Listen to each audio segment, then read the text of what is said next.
Pork chops with applesauce goes back to medieval times, when the quality of pork was often not very good and various spiced apple mixes made it more palatable. While Americans mostly eat plain applesauce with pork, very few Russians would because they don't combine sweet fruit with meat. This is an exception that works because the sweetness of the apple is offset by a Georgian sour plum sauce called tekameli. Now, add in roasted smoky peppers, pistachios, and dried cranberries, and you have a whole new kind of delicious you've never tasted before.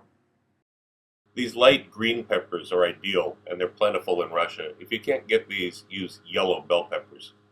I'm going to start off with 4 or 5 peppers, about half a kilogram, and I'm going to remove the cores from these, just like this. That gets thrown away, and then we're going to slice these in half, clean out the middle a little bit. Now, don't have to be too careful about it. You put them on a tray. Don't have to use a sill pad either, it's not essential, just makes cleanup a little bit easier. Brush on a little bit of vegetable oil. Again, this isn't a real meticulous operation. A little bit of coarse salt, always a good idea. Yeah, it's mostly not going to stick. Don't let that bother you. It'll be fine. And then it goes into the oven for roasting. After about 15 minutes, they've got a good amount of blistering on them, and the skin's going to be able to be peeled off easily. But just let them cool down to close to room temperature before you continue. Then, after they're cooled off, you can just use your fingers and peel the skin off. You don't have to be meticulous about it, but you want to try to get most of this off.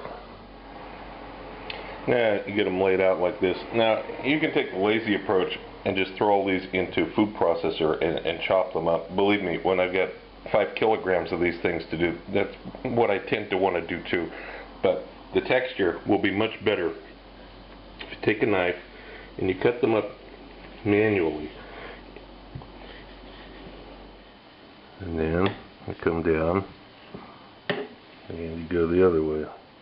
This is what you want to see. You've got nice large pieces here. These will break down a little bit more as it's cooked.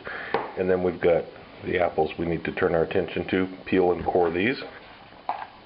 After you've peeled and cored it, go ahead and break it down and get it into nice chunky pieces.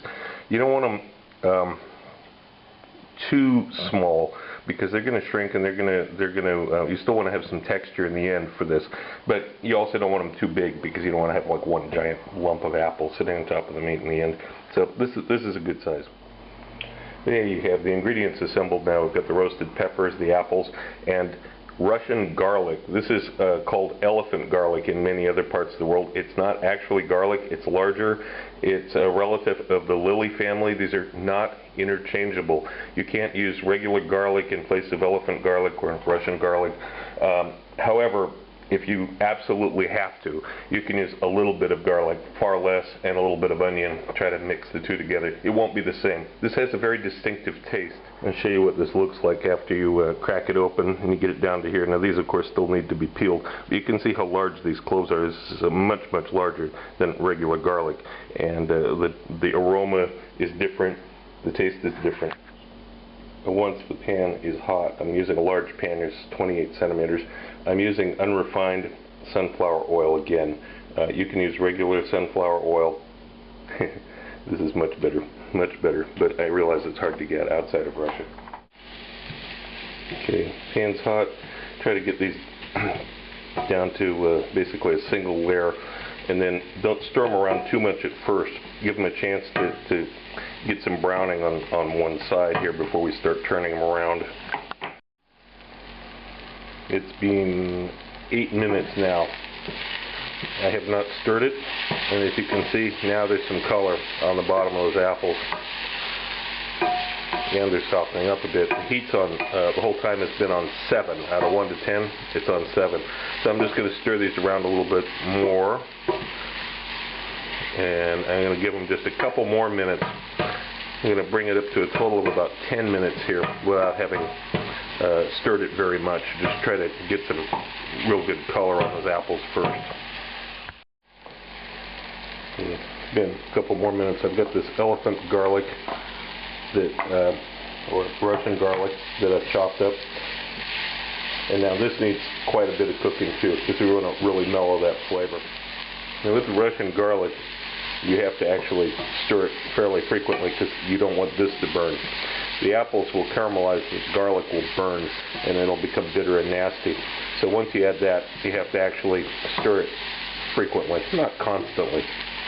You can let it sit for a minute or so at a time, but don't just let it sit here for like 10 minutes like we did earlier.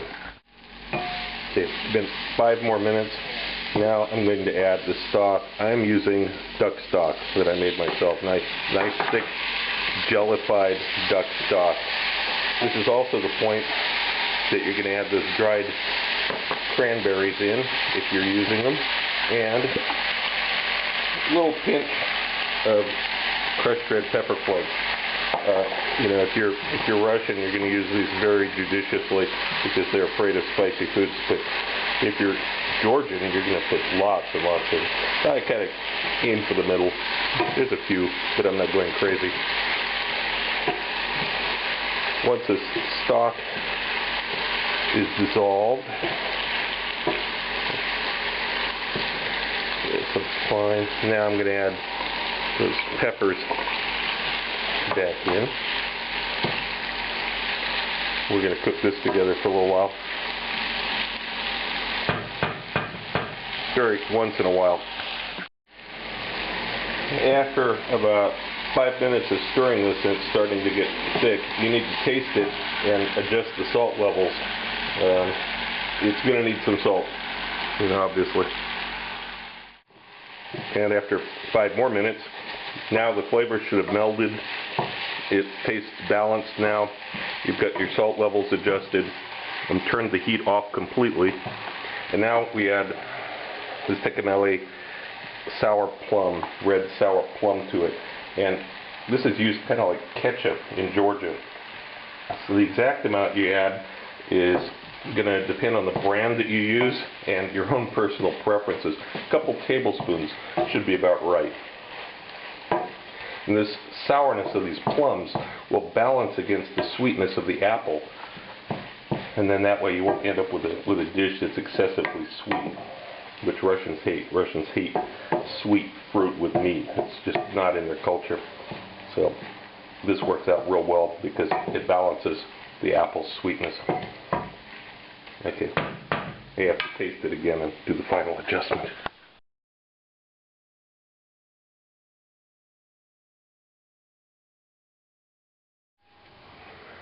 After you've trimmed up your pork, it's a good, nice, thick pieces. I haven't even bothered to brine this. It'll be just fine even without the brine. I'm using the Jacquard device.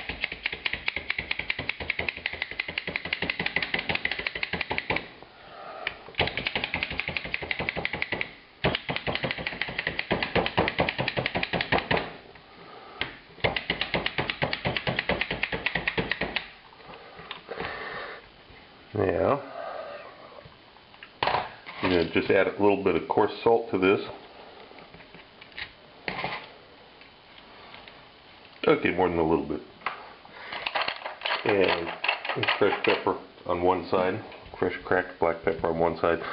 And this is going to be grilled. Now, the key here is don't get your grill pan too hot because you don't want it to be completely singed on the outside before it's cooked in the middle. You want it to cook evenly.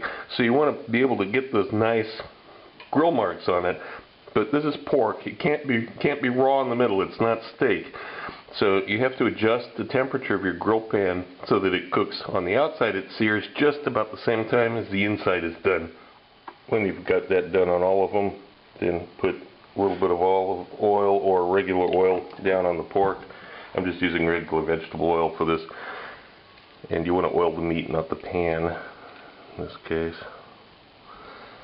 And they're ready. I'm not going to overcrowd the pan. I'm only going to do 2 at a time here.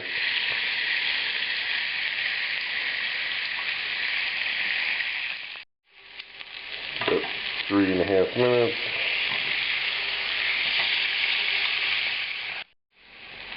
It's been another 3.5 minutes. Now what I'm going to do is I'm going to tilt this up put these together, and I'm going to just cook the fat side for a minute or so here.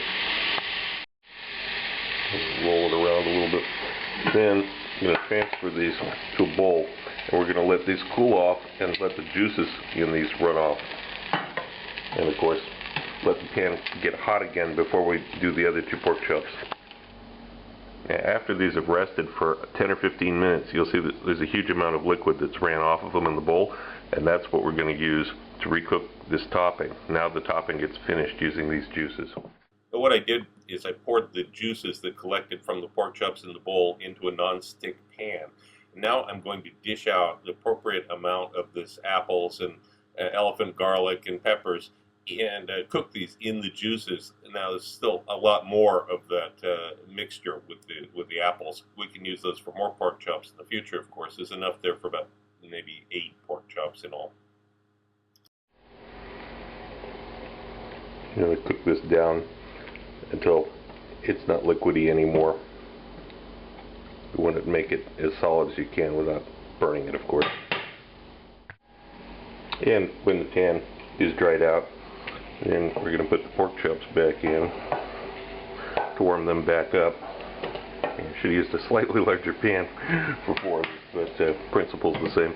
Put a lid over them and let them kind of steam in these juices for just, I don't know, 3 minutes, something like that, 2-3 minutes. Just at a low heat, just enough to warm the pork chops back up. We're not looking to cook them anymore. And mound the filling up on top and finish it with some crushed pistachios. And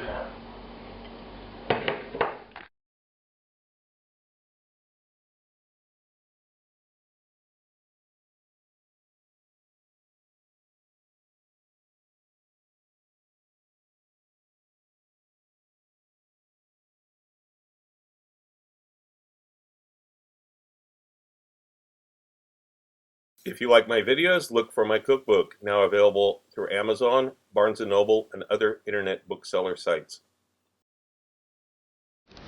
Also look for my cocktail book, Cocktails of the South Pacific and Beyond, Advanced Mixology, available through Amazon online.